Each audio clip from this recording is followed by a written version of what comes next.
All right, Keith, we're here in New York. We're going to talk about OpenStore today. Pleasure to be with you. I'm excited to be here with you too. Thanks for coming back. Sure. All right, so let's paint a picture here. What is the long-term vision or the goal of OpenStore?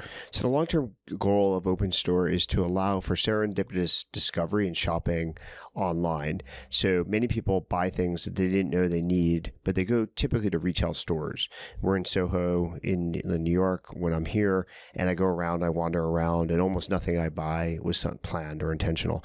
So if you have search intent on the internet, it works really well. If you have an app, people go to Amazon, Google, maybe some other sites, but there's no way to find things that are interesting, arresting, that are based upon storytelling or what used to be called merchandising online. And we're going to solve that. It's been solved in the East. There's plenty of sites in China, for example, that allow for shopping due to serendipitous discovery, but inspired purchases just don't happen online in the West, and OpenStore will solve that. That's one of the reasons why e-commerce is basically flatlined at 12, 13, 14%, despite being around for 25 years, is that most purchases are not things that people have initial purchase intent or search intent for, and it's been a very difficult problem to solve. And so it sounds like, that sounds a lot like almost like a marketplace that helps inspire purchases or prospect for purchases, whereas today a lot of the marketplaces we know of, like an Amazon or what Jet.com used to be, is very search driven or intent driven. Is that sort of the goal? It's exactly the opposite of search driven or intent driven. There are times when you realize that there's things that exist in the world that you'd like to have, or your friends would like to have, or your parents would like to have, that you had no idea existed. And that actually accounts for between 30 and 60% of all commerce transactions in the real world, but nobody's replicated that online because it's very challenging. Typically, the way people do buy these kind of products today is they surf Instagram, and they see their friends' content, and they're interrupted by cool new products. Think Theragun. I never knew there was a Theragun until I saw a Theragun. There's ice cubes for your soup. I never knew such a concept existed until it was marketed. There's a new athletic attire that's better, superior, or cheaper than Lululemon with the same quality. And that's stuff I wouldn't have known about had I not been surfing Instagram. So we're going to marry Instagram and Shopify. Got it. And so how do you take the behavior of marketplaces today, and how do you change that to something that is more focused on product discovery, or like you said, finding that pair of Viore pants that you didn't know exist? Is that by do you create a marketplace where the goal is to get shoppers there not to shop, but to do something else? Or what is what's the attraction? So Instagram basically does do the get shoppers there, but without the initial goal of shopping. But then you're really reliant on inefficient interruption marketing. That's what basically happens on Instagram. You're trying to consume your friend's content, and you're interrupted with content, and some of it works. Like, let's say 1.2% of the time on average, you'll click through because the ad resonates with you. But 1.2% means that 99% of the people are ignoring the ad. That's why it's inefficient. So what we're going to create is a way where you can inspire people, but with not a 1.2% conversion or click-through, let alone conversion. I think the goal to be truly satisfied has to be somewhat entertaining, married to commerce. I don't think you can do it solely on a transactional basis. So an inspired purchase. Back in the day, let me backtrack. To some extent, in the early 2000s, when I started my technology career, eBay was part entertainment and part transactional, meaning you would have a thrill of participating in an auction, winning an auction, bidding, closing the last second. And then the rest of content on the web got better. There was things like YouTube invented, and there was much better ways to consume time if you had free time, social gaming, etc. And so eBay sort of lost the here's where you go for fun and commerce, and we're going to bring that back. And so when I think about the closest thing I could think of to that is it's either a social platform like a YouTube where there's content there. There's a dedicated set of creators who are constantly and consistently creating content. The closest thing I think I've seen is probably Verishop in terms of creating content within the app and really encouraging brands to create content. How do you think, like when this OpenStore platform goes live, this app or this website, how are you going to somehow move creators and eyeballs to the site that doesn't require the interruptive marketing tactic? Or is that still a means to get people there? I think the best metaphor I know is like a shopping mall. So when I was growing up, I grew up in New Jersey, and we would go to the shopping mall every week, actually. There'd be different malls, fortunately, to choose from. But it'd be a way to hang out with your friends. It'd be a way to go on dates. It'd be a way of, sort of consuming time. And just like a shopping mall, we often went when we had no specific purchase in mind. And then while we were there, we would wind up buying things, to my parents' chagrin. I'd probably wind up buying more than I intended. Fortunately, I bought a lot of books, so they probably weren't that alienated. But the basic purpose of retail, so in Miami, where I live, we have a design district, and people wander around for lots of social purposes. So, for example, my parents now come to visit, I'll take them to the design district. Or I want to hang out with a friend, and we'll go to the design district shopping. So if you can recreate these social experiences, I believe that you can get the purchase intent to be higher than the interruption marketing of like 1.2%. So, for example, if I go to the design district, way more than 1.2% of my visits lead to a consummated purchase and transaction. Totally. And do you think of this as, this will be accomplished similar to eBay and sort of with gamification or some of these other psychological tricks or not tricks, but psychological pathways maybe? I think it could be. That's not the first shot that we want to take. I'd rather take a more direct shot, but I believe that there is probably some variant of that could be built. But we're going to launch something in beta version, hopefully in Q2, so this quarter, wow. And try to scale up by Q3. But we won't know until it's in the hands of real consumers, and we see if we really delight them and that they enjoy transacting too. Awesome. So let's work toward the the groundwork that's going to lead to that. So can you paint a picture in terms of what OpenStore is up to as far as capital in the bank, what you've raised, the team, and the brands acquired? Sure. So OpenStore is a company of about 125 employees, primarily based in Miami. We've acquired 42 brands and now work with a handful of other Drive merchants in our new program, which I'm sure we'll talk about. So collectively have approximately 50 brands under management. They have multiple products and SKUs, so the SKUs and the product breadth is significantly greater than the brands themselves. We basically are in the business of acquiring unique supply. So the magic of OpenStore is we take long tail Shopify merchants, so say $500,000 to $10 million in GMV or sales, and we offer them stress relief. The first version of stress relief is we'll acquire them. So if you want all the effort, all the sweat equity you put in, you want to turn that into and convert that into cash, we'll give you a price for your business and allow you to have your 80% of cash in 2 weeks and probably 100% of it in less than 2 months. Or now, if you don't want to sell your business, but you want the cash flow, but without the daily stress, without the headaches, without the 24/7 grind, we'll give you a guaranteed year's cash flow in exchange for us running your business. And so we now have two product offerings. 70% of people who run a Shopify business at some point want to sell their business, but only about 7% want to sell it today. So this allows us to unlock all 70% of Shopify merchants.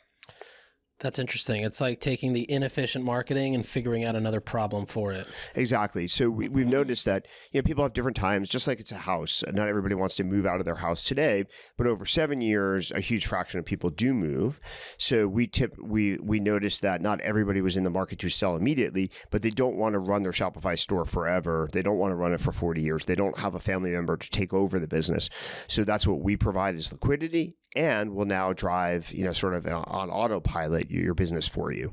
So if somebody were an entrepreneur and they sell, let's say, boots, right, on Shopify, they probably read consumer or industry press headlines and they think, I'm gonna launch this boot company. It's gonna be on Shopify. I'm gonna use Facebook ads, and in 4 or 5 years, I'm gonna sell this thing for $10 or maybe $50 million.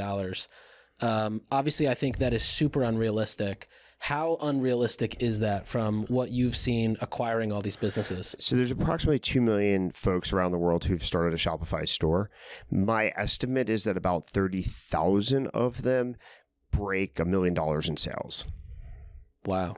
So it's about the same odds of being selected to play in the NBA. Wow. $1 million? $1 million of annual sales. Wow, that's really low. And then do you know what percentage of those will end up, being acquired one day or? Well, hopefully 100%. Yeah. I'd like to buy them all or work with them all. We'll see. As I said, our proprietary research suggests that 70% of the owners of those stores do want to sell the business at some point in time. 30% believe that they're going to own the business forever and want to own the business forever, and that's perfectly fine. But the other 70% were the first people giving options to.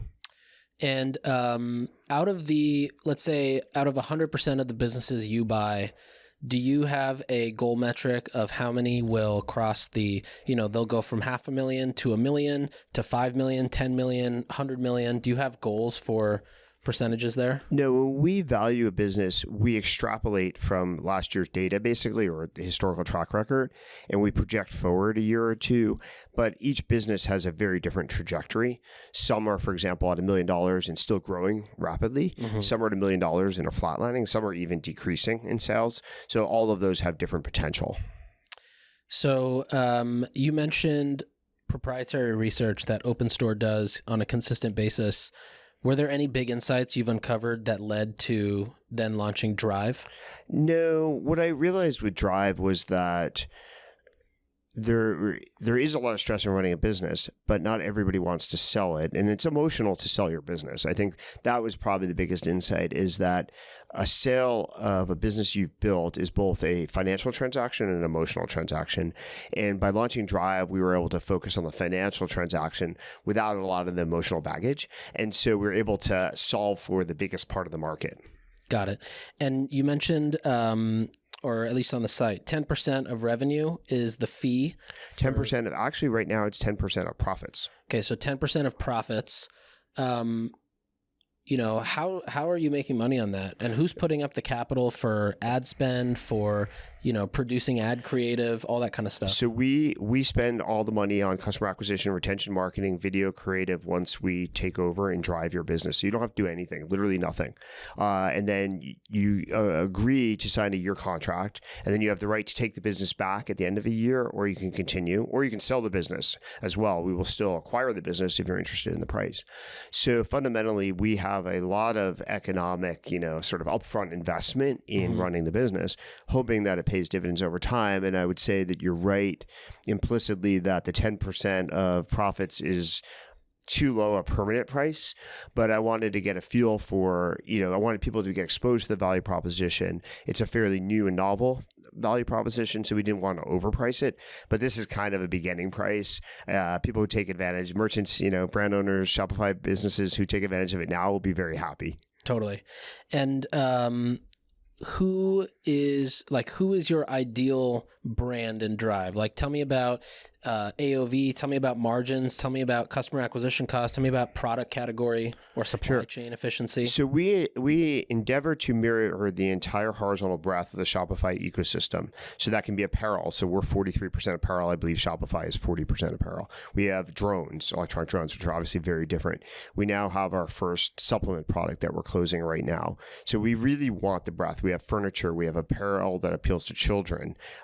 We have men's apparel. So that breadth is pretty important to us. So the margin structure doesn't really matter, because what we're going to do is project your cash flows and profits for the next year. Obviously, if you have a very large, very high margin, the cash flows on the same level of sales will be higher. And that's what we're going to guarantee you is a different economic amount. The absolute dollars will be higher than if you had a low margin. So we're basically extrapolating from your current financials, what we believe the business will do over the next 1 to 2 years. Some businesses are very different. Some are, able to acquire customers at very low CAC. That's rare. Some can acquire customers at, medium CAC, and that's common. And then some pay very high CACs, and that's unsustainable. Then we look at the margin structure post-acquisition, and that creates a payback time, and that's how we're going to value the business. So a lot of the secret sauce in Drive is the efficiencies of your team stepping in and being able to almost trim the fat. There's fixed costs and variable costs in running a business. We bear some of the fixed costs anyway. When you run 40-something brands, you have some of the fixed costs of running a video creative studio. Sure. So adding another incremental 5-10 brands to that isn't very expensive. If you're creating a video creative studio from scratch, it's extremely expensive.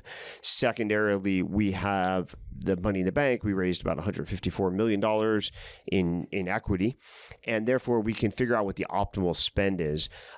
Several brands actually underinvest in marketing on Instagram. It's because they don't have the cash flow. They basically, if nobody's going to give you external capital, there's nothing you can do except wait for the sale to close and then reinvest that money. Yep. So we can make an economic decision, a model decision of what's the best amount of money to spend on Facebook or through Meta and Insta or Google.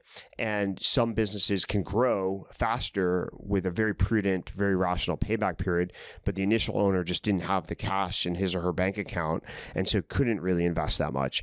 We also save costs. Like the easiest one to understand is shipping costs. Mm-hmm. When you ship goods to a consumer, when you ship a FedEx to anybody, actually, you pay retail rates unless you're sending a lot of FedExes.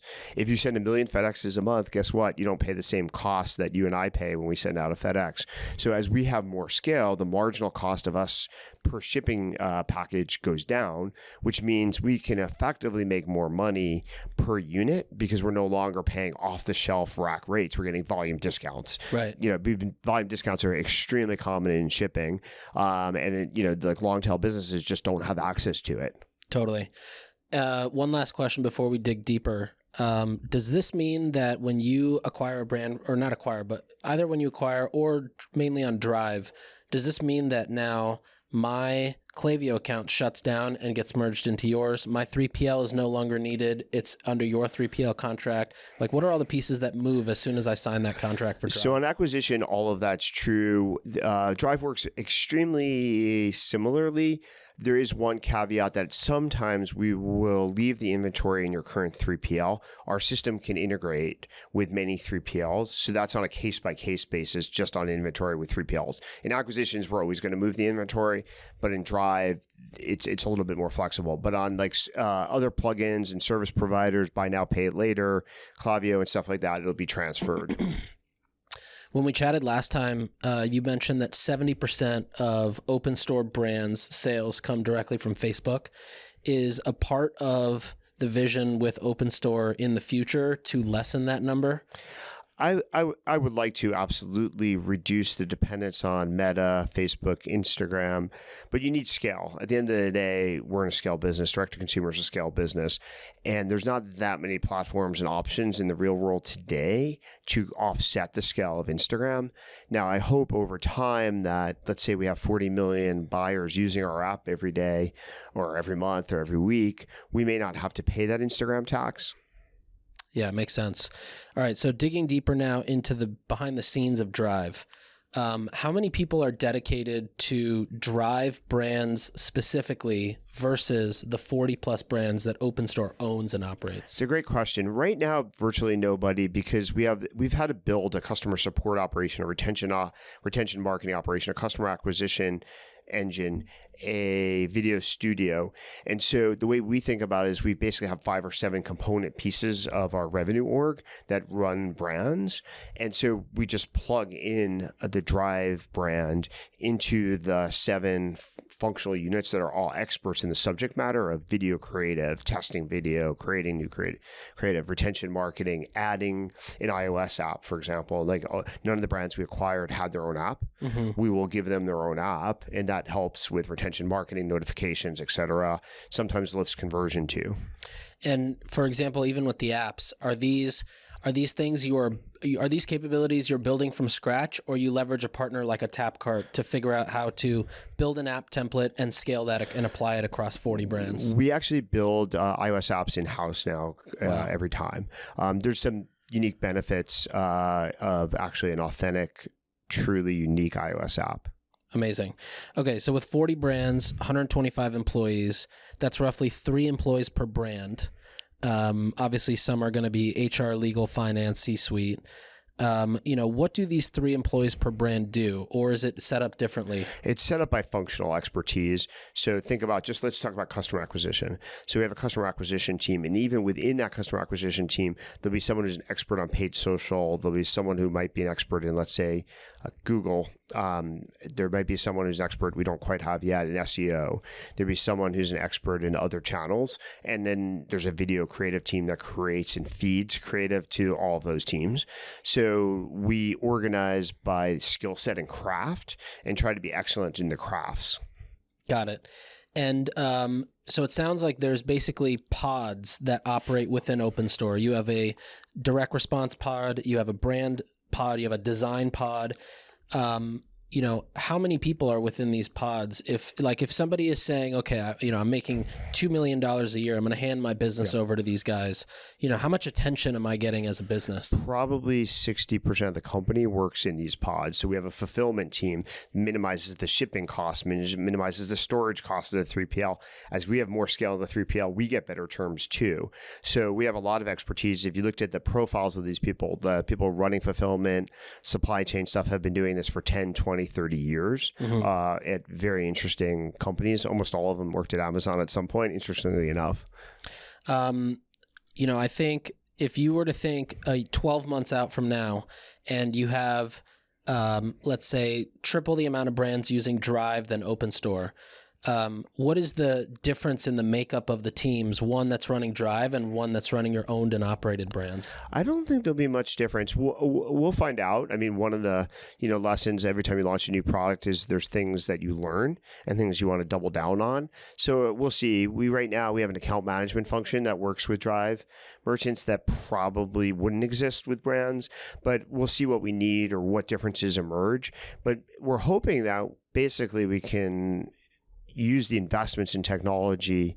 We have a very large engineering team, and as the engineering team improves our commerce operation with scalable products, that's the point of using technology, we'll learn what we need to change and what we need to build specifically for Drive.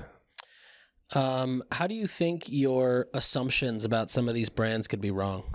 So many different ways. We've been operating for 18 months and we had some assumptions about pricing, because one of the things we have to do, whether it's for an acquisition or for Drive, is to value the business. When we make an acquisition, we give you cash up front, and we offer to drive your business, we have to project your cash flow for the next year. Basically the same intellectual exercise. We had to learn how to accurately model the performance of those businesses over the next year, which is a complicated endeavor. So when I tweeted this out a couple of weeks ago, there was a ton of skepticism in the direct consumer e-commerce community. So I want you to answer it head on. I'm going to read a tweet. It says, They can't execute. An e-com brand doing sub $1 million a year in revenue is not a business. More importantly, it is not a transferable asset, but rather the output of a talented founder or operator. Removed, it's nothing and worthless. This is precisely why OpenStore will die in the next 10 years. Well, I don't think OpenStore is going to die. So, I don't think any of my businesses I've ever been involved in have really died. I guess we sold one to Google for $227 million, which was a disaster in my career, but I don't think we're going to have that problem. Somebody said, ask Keith why OpenStore is valued at 10x revenue at $970 million when public comps are less than 1 times revenue or even 0.2 times revenue. Well, I think we've discussed both on our last podcast and in this case, we're not just building a direct-to-consumer business that just does the same things that other people do. We're going to have a destination app. And if that destination app is on the home screen of 10, 20, 30, 40 million people, that's worth a lot of money, even with today's valuation corrections. We also use data in interesting ways. All of the acquisitions yield first-party data. So we have an advantage that nobody else on the planet has for targeting users on iOS. Mm-hmm. So there's a lot of magic to what we do that does transcend a traditional multiple. You can debate what the appropriate multiple is, and you can even look at our margin structure. I'd say if you look at public comparables, 15% contribution percentage margin is pretty good. Mm-hmm. 20% is excellent. 23% would be the world class. So depending upon what margin structure we can create, that will also affect our appropriate multiple, as will our growth rate. Totally. And generally, when you get a business in your hands, where is it at margin wise, and where are you guys able to take it almost just by implementing your pods, your operations, your team structure, et cetera? So the margins we see, because we deal with such a horizontal array of businesses, are all over the map. We have single digit margin companies. It depends whether we want to talk about gross margin or contribution margin, but the contribution margin, very single digit, double digit. There's a pretty big range there. The question you're trying to project is what's a durable range? For example, some may have competitive dynamics, others don't. Some have a very unique story. Some, as you try to scale into a new audience, a new segment of customers, your margin profile changes because your advertising cost changes significantly. So these are all not easy to project, and they're not given, and they're not fixed. Overall, our portfolio has a nice margin, and that's actually one of the benefits. One of the things I would agree with that tweet is a very small business, let's say 500K in sales, it is hard to turn that into a scalable, permanent, durable business because you just don't have these levers. But when you have a portfolio of let's say you had 100 or 1,000 500K businesses, some of these levers actually do start working in your favor, where you can dial things in and back. You can lower your costs and create a durable margin structure. You do have customer acquisition scale because you can deploy the same number of people across all the brands. So I don't disagree that it'd be hard to build a permanent business at 500K of gross sales or gross bookings or revenue. But if you aggregated a lot of those, you can turn it into an interesting business. Think about it like Airbnb. If you're running an Airbnb, a single unit, not the best business of all time, but Airbnb is a collection of Airbnbs with aggregated demand. It's a very good business. Last time I looked, it's a $71 billion business. Mm-hmm. Yeah, I think that's a very fair comp, like the Airbnb example. Hopefully we'll get to the 71 billion. Yeah, I think you will. Okay, on TikTok, when I'm scrolling, I see these gurus, right? And they're like, hey, I'll build you a Shopify store for $500. I'll run it for you. You'll make 10 grand a month. How is OpenStore Drive different than the e-com gurus on TikTok? The biggest difference is we guarantee it. When we say we'll make you 10K a month, we guarantee you the money. And is that wired up front, or? We wire it every month. Got it. Okay, awesome. Unless we're acquiring you, in which case we do wire 80% up front. Right. As far as the brands you work with, do you limit the types of brands? Like, do you say no to a lot of brands that come to OpenStore Drive? We do have to, unfortunately, say no to a reasonable number of brands that want to sell or be driven. We require 70% of your sales to be to U.S. customers. We require 70% of your sales to be on Shopify. We require, there's a set of requirements, and there are people that we just cannot appropriately serve. So we unfortunately have to say no for now. Now, we do catalog the reasons we say no, and over time we may fix them. So for example, there's some that have very unique customer support requirements that we've decided not to build yet. Like we had to do it for Exo drones. We have to have technical support, trained technical support. People have questions about their drone. Drones do this, they do that. So we needed to have a specialized customer support operation we decided to build. But sometimes there's other products where it would also require a specialized customer support team, and it might not make economic sense, at least in the short term. Got it. On the flip side, what makes you say yes to a brand on Drive? What do you look for outside of the 70% and the GMV, minimum? What do you look for? Is it a high potential? Like, what do you see? How do you look at a brand and say this has a lot of potential? So we'll actually say yes to anybody unless there's an exclusion criteria. We will make an offer if you're above, let's say, 500K in sales and there's no other exclusion criteria that applies. We'll make you an offer, and then the business owner can debate with us whether we've got the cash flow projections correct or not. But if they think they're right or reasonable, then we're willing to proceed. I want to serve as many brands as possible. And do you sort of look at this from similar to like a venture capital portfolio approach that, some are just going to die. Some are going to die and not work, or maybe not die, but it just won't work over that course of that year, and you'll hand the business back. 25% will do astronomically well and pay for the rest. How do you think about that? No, we like to be consistent and predictable.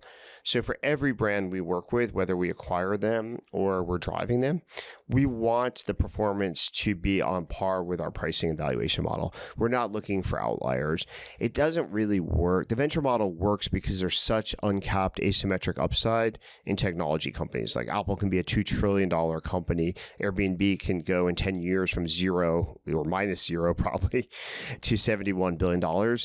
You can't really do that with a direct retail business or a direct-to-consumer business. So the model wouldn't make any sense. Power laws are pretty rare things. That's why most people's brains don't process power laws well. Human nature doesn't encounter too many true power laws in life. So this is not a power law business. Mm-hmm. We are in the business of actually understanding accurately your business, rationally predicting the future, and then trying to beat it. We definitely want to beat our projections like any company, but we are not depending upon one brand, exceeding the returns of the other 50, which is what would happen with investing in, like, let's say a Google, a Facebook.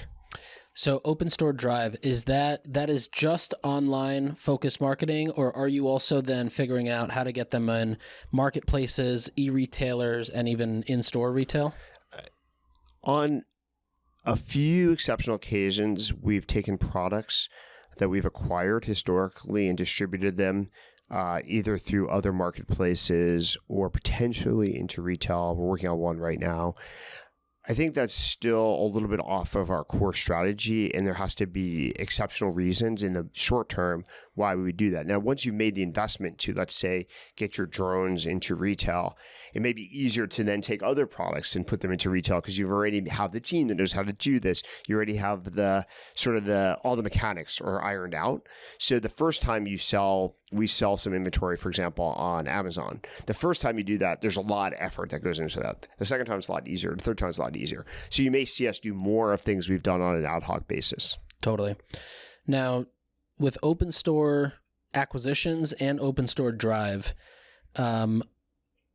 it sounds like you're happy owning the 30th best cookware brand instead of the number 1 and the number 2 brand.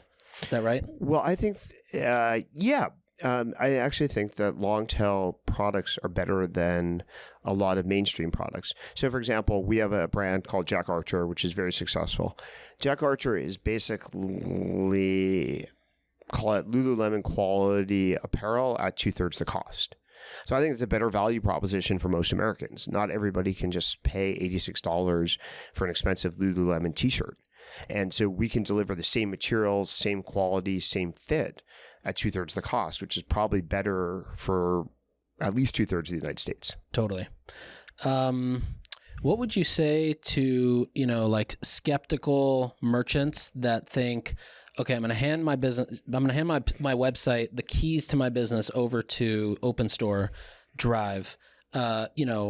Are you putting together a plan in front of them around how many landing pages you're testing, what type of ads you're testing, or is it that detailed, or is it more of, hey, this is the projection we think we're going to hit, and behind the scenes, you guys are basically doing anything and everything to hit those numbers? It's generally, we will give you projections, and if those projections meet or exceed your expectations, the user of the brand owner is very happy. So basically, you can ask a brand owner, like, what do you think you would make next year? Mm-hmm. And then we'll model it, and if we have like a rough overlap, then it works really well for them, because if they're typically very stressed and working their ass off, and so if we say we'll give you the same amount of money that you think you can make, and you can go on the beach, take vacation, hang out with your family, deal with healthcare issues. We've seen all this in the first 6 Drive merchants. We had someone had a severe healthcare issue they wanted to take care of. Someone actually wanted to spend time with their family. These are all like normal things. And when you run a Shopify store, if your family depends upon that money, it's impossible to do these things. So basically, if we're going to guarantee anything that's close to what they would earn by sweating all the details for a year, they're enamored. And so there's basically no downside because we're guaranteeing them the money. Mm-hmm. So they just have to make a projection for themselves of what they think they will earn. Usually people who are running a brand have a pretty good context about what the next year is going to look like. They're pretty reasonable and rational because they've been sweating their business for a while. So they may have sometimes unreasonable expectations of what their brand would be worth if they sold it.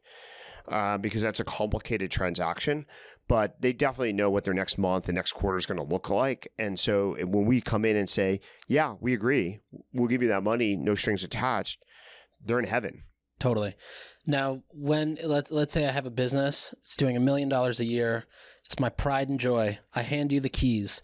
How often am I talking to OpenStore? How often, who do I talk to? Is there somebody who's a point? Am I texting this person? There is a point person assigned to you. We do quarterly reviews. In addition, merchants can request to have kind of read access to their account so that if they want to log in. Most don't, by the way. Most want to sit back and just get their money. It's called passive income for a reason. That's like the term of art, but the connotation's pretty accurate. But for those who want to be actively tracking, they can, and we do set up quarterly reviews. Ever since I saw Ty Lopez, I feel like passive income is a scam. How would you counter that? Well, passive income is... it's kind of a function of accounting treatment. It's not a thing per se. It's a way accountants kind of speak. But basically, real estate works this way. If you think about real estate, people own a building and then they have a property manager and they get payments. So it's kind of similar to like a property manager. If you owned a building, let's say you had 10 units, 10 apartments, you typically won't manage those yourself. You have a property manager and you pay that property manager a certain fraction of rent. And the property manager takes care of renting new units. It takes care of maintenance if something goes wrong, so that when the plumbing breaks, you're somewhere in vacation and you don't have to take a call at 3 a.m. in the morning because one of your tenants has a plumbing issue. Totally. All right. As we wrap up, is there anything else you'd like to share about OpenStore Drive that people? No, but I hope most people who are running Shopify, if they want to reduce their stress by 80% or more, contact us and we'll give you a projection. If you like it, say yes. If you don't like it, feel free to run your business. Amazing. Thanks, Keith. Thank you.